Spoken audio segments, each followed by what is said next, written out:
Alguma vez pensaste como é que os alimentos que tu comes se transformam na energia que os trilhões de células do teu corpo necessitam? Sim, o nosso corpo tem trilhões de células. Certamente sabes que sem a comida que ingeres, a água que bebes ou o oxigênio que respiras, não irias durar muito tempo, já que as nossas células precisam destes alimentos para conseguir sobreviver. Esta maquinaria incrível e fascinante nunca poderia funcionar se não fosse aquilo que nós chamamos de metabolismo.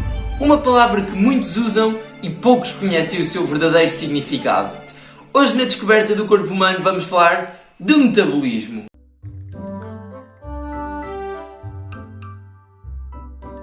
O nosso corpo é uma máquina fascinante e incrível, formada por bilhões, trilhões, quadrilhões, zilhões...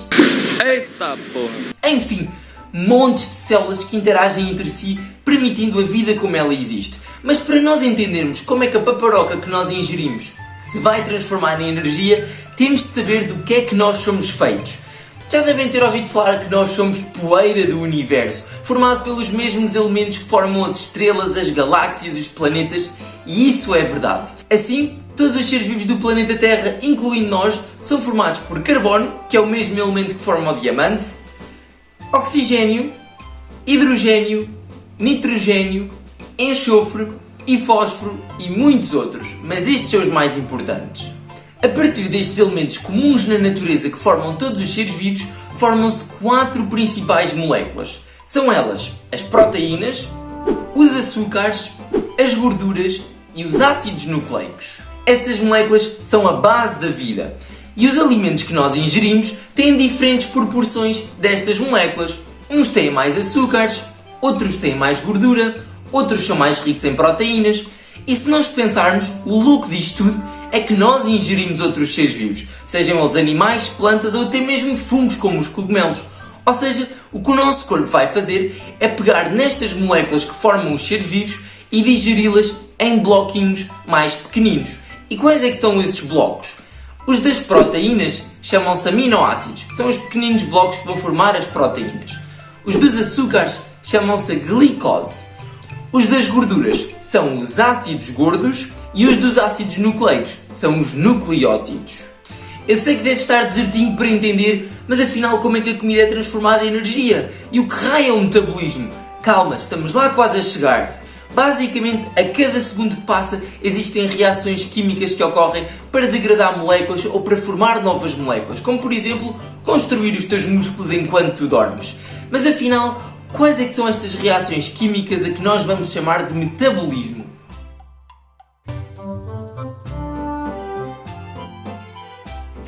O metabolismo é o conjunto de todas as reações químicas que ocorrem no nosso corpo, com o objetivo de suprir as necessidades energéticas e estruturais do nosso organismo. Ele pode dividir-se em 2 tipos de processos. Vamos ter o catabolismo, onde fragmentamos moléculas maiores em mais pequenas para obter energia, como por exemplo aquilo que fazemos com os nossos alimentos, e vamos ter o anabolismo, que são o conjunto das reações químicas para construir novas moléculas ou componentes das nossas células, como por exemplo o que acontece quando os nossos músculos crescem.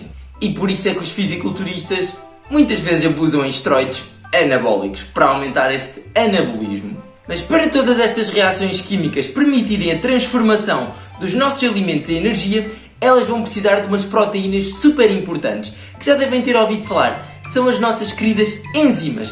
Basicamente elas vão ser como um acelerador das reações químicas. Elas funcionam como um catalisador, fazendo com que as reações químicas que sem elas durariam horas, durem muito menos tempo. Agora que já sabemos o que é o metabolismo, vamos perceber como é que a nossa comida é convertida em energia. E tudo vai começar na digestão, que basicamente é uma reação catabólica onde as moléculas mais complexas dos nossos alimentos, como as proteínas, os açúcares, as gorduras, elas vão ser convertidas nos seus bloquinhos de construção, como em aminoácidos, em glicose e em ácidos gordos respectivamente. E assim vai ser possível depois usar estes bloquinhos para produzir energia. E para que estes bloquinhos possam ser divididos, das nossas moléculas mais complexas às mais pequenas, vão ser então precisas as nossas enzimas.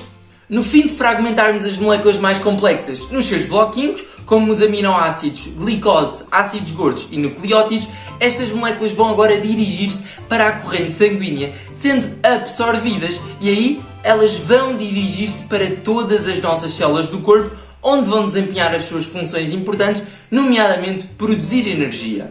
Mas agora podem ficar a pensar-se: o que raio é que é esta energia que estamos sempre aqui a falar e para que servem aqueles aminoácidos, glicose, ácidos gordos e nucleótidos? Vamos já ver isto.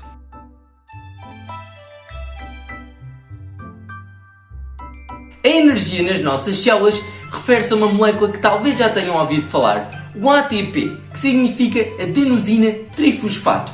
O ATP é basicamente um nucleótido que tem ligações químicas muito energéticas e quando estas se rompem, este liberta energia para a célula. Energia que a nossa célula vai poder usar para fazer os seus processos complexos que necessita para se manter viva. Portanto, a partir de agora, quando eu falar de energia, já sabem que é produzir ATP.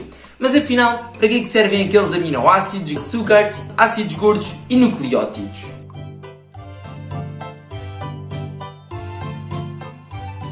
Começando pelos aminoácidos, estes são os blocos de construção das proteínas, que têm uma função estrutural em todos os seres vivos da Terra, desde animais, plantas, bactérias a fungos. E basicamente estas proteínas são formadas todas pelos mesmos 20 aminoácidos, só que estes vão estar dispostos de ordem diferente, formando diferentes proteínas. Quando comemos alimentos ricos em proteínas, como animais ou plantas, estas vão ser degradadas através de enzimas produzidas no estômago ou no pâncreas em aminoácidos. E algo super fixe de pensarmos é que nós degradamos as proteínas dos outros animais para formar aminoácidos e com estes aminoácidos que vieram de proteínas de animais formamos as nossas próprias proteínas. Um exemplo super fixe é que quando nós comemos carne, estamos a comer músculo de outros animais para degradar as proteínas de músculo em aminoácidos para construir proteínas para crescer os nossos próprios músculos. É louco, não é? Bem louco! Os aminoácidos não têm só uma função estrutural, eles podem também ser utilizados para produzir energia. No entanto, o corpo utiliza este método como um último recurso, quando já não há muita gordura e quase não há açúcares presentes no sangue. Por exemplo, quando uma pessoa está em cativeiro e não tem nada para comer. Os nucleótidos são as peças que vão formar os ácidos nucleicos, como o nosso famoso ADN e o ARN. São eles, no caso do ADN, a adenina, citosina, guanina e timina, enquanto no ARN são todos estes, só que a timina é trocada por um uracilo. E ainda falta um nucleótido que nós já falámos aqui, que é aquele grande protagonista deste vídeo, que é o responsável pela produção de energia, que é quem? O nosso ATP. E este ATP é um nucleótido que, como já vimos, que tem ligações químicas altamente energéticas e quando estas se rompem, ele liberta energia para toda a nossa célula. Mas onde é que a grande parte do ATP se produz?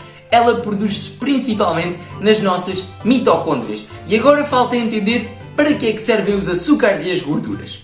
Os açúcares, também chamados de hidratos de carbono ou carboidratos, bem como as gorduras, são as principais moléculas que nós utilizamos para produzir energia. E elas basicamente têm uma grande função porque elas podem ser usadas para produzir energia de forma imediata, mas elas também se vão armazenando do nosso corpo para quando este precisar de energia mais tarde. Os açúcares são principalmente armazenados nos músculos e no fígado, sob a forma de glicogênio, que é quase como uma glicose pronta a utilizar, já que os nossos músculos eles precisam de estar sempre prontos para entrar em ação. Já a gordura ela vai ser armazenada em triglicerídeos, que vão ser gotículas que vão ficar dentro de células do nosso tecido adiposo, que são quem? Os nossos adipócitos. Por isso, queres perder aquele tecido adiposo que tanto chateia no verão, tens de utilizar os triglicerídeos como fonte de energia. As moléculas mais pequenas que formam os açúcares são as moléculas de glicose, que são a principal fonte de energia das nossas células. E basicamente, o nosso corpo vai degradar a glicose, passando pela glicólise, ciclo de Krebs, fosforilação oxidativa, blá blá blá, um conjunto de reações químicas cujo último objetivo é obter o nosso querido ATP. No entanto, quando estamos parados ou a fazer exercício de longa duração, o nosso principal substrato vão ser os tais triglicerídeos, que são resultantes das nossas gorduras. E porquê? Porque vão ver mais à frente que se consegue produzir muito mais energia a partir da gordura do que com a glicose. Ainda por falar em reservas, quando nós comemos demais, os açúcares vão se armazenar no músculo e no fígado sob forma de glicogênio. Só que quando nós comemos demais e fazemos pouco, as reservas de glicogênio vão ficar cheias e os nossos açúcares vão ser convertidos em triglicerídeos que depois vão para o nosso tecido adiposo, fazendo o quê? Nós ficarmos mais gordinhos. Por outro lado, se nós mal comermos açúcares e existir pouco açúcar na corrente sanguínea, o nosso corpo vai começar a usar mais gorduras do nosso tecido adiposo, que é esse um bocadinho o objetivo da dieta cetogénica, ketogénica, seja lá como queiras chamar. A dieta onde comes pouco açúcar, basicamente.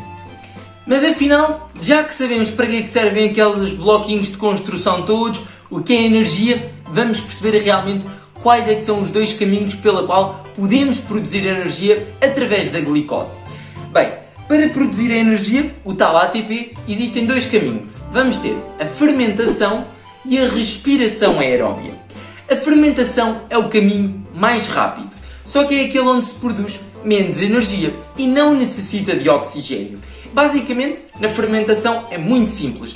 É a degradação de uma molécula de glicose que basicamente vai formar lactato mais duas moléculas de ATP.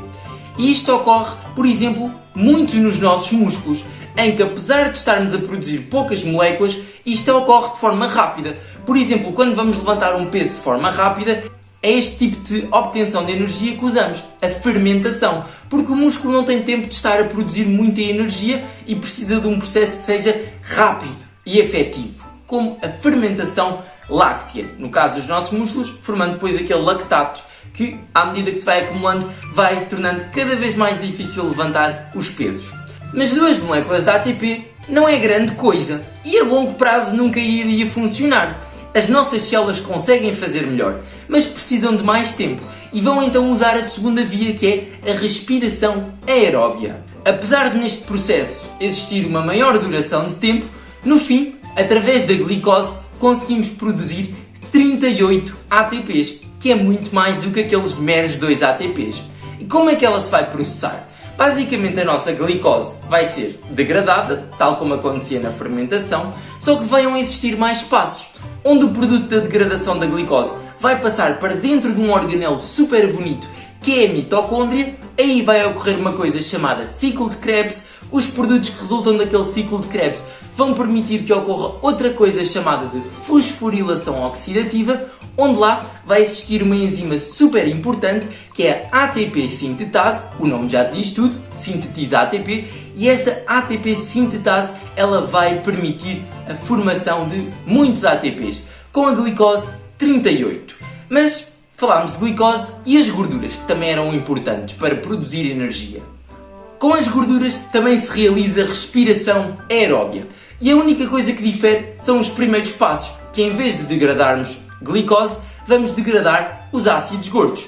E basicamente o resto vai ser tudo igual, vai também existir ciclo de Krebs, fosforilação oxidativa, só que no final, em vez de obtermos 38 ATPs, com as gorduras vamos obter centenas de ATPs, também dependendo da gordura, mas é muito mais ATP do que com a glicose. E por isso é quando, por exemplo, corremos uma maratona ou fazemos exercício durante muitas horas, como é preciso muita energia, o nosso corpo vai usar principalmente gordura. E por isso é que o exercício cardiovascular usa mais gordura do que glicose e permite-nos perder a tal desejada gordura que ocupa o nosso tecido adiposo. Mas para este processo de respiração aeróbia, seja com glicose ou com ácidos gordos, é preciso o oxigênio estar lá presente. E é por isso então que nós respiramos oxigênio. O oxigênio vai ser fundamental para produzir energia. Sem oxigênio nós morreríamos porque não conseguiríamos produzir energia. E algo super louco também é que no final disto tudo, do processo todo se liberta dióxido de carbono. E é por isso que nós libertamos dióxido de carbono na expiração. Não é super louco? O oxigênio que nós respiramos serve para fazer energia e o CO2, como o vapor de água, são produtos da produção de energia que deitamos para fora. Eu acho isto super fantástico. E por fim entendemos como é que a grande maquinaria do corpo humano converte os nossos alimentos em energia. Isto é super fantástico. Se ficaram fascinados e gostaram do vídeo, deixem o like. Se gostam aqui do canal, subscrevam. Devem subscrever porque isso ajuda muito. E deixem nos comentários positivos ou negativos, ou sugestões para melhoria ou de novos vídeos a produzir. Vemo-nos na próxima descoberta do corpo humano. Até à próxima!